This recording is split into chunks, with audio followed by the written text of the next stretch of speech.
In rabbinical school, I started working with elderly Jewish people as a rabbinic intern.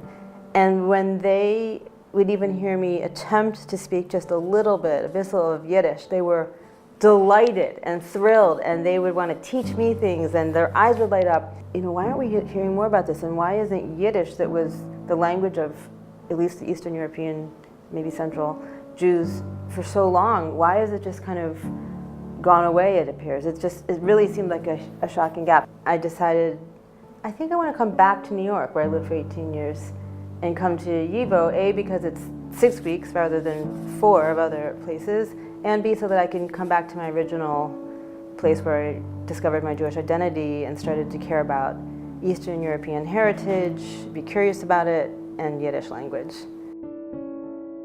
A lot of people just have zero idea how much of an actual language with history and literature and how embedded it was in the lives of so many millions of people, that it's not just this residual cute expressions that we have now in the United States.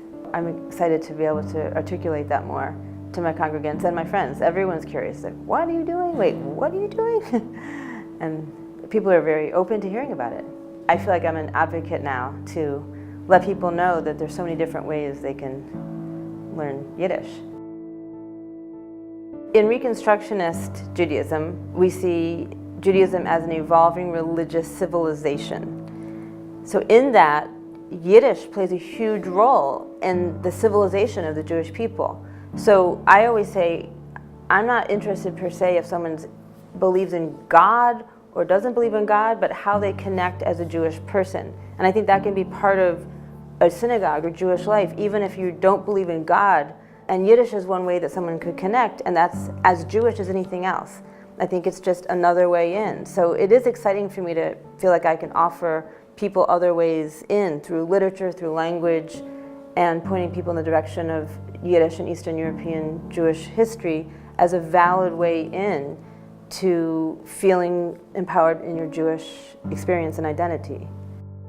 Go out there and learn Yiddish for those of you who are interested. Don't just say, yeah, I wish I could. No, you can.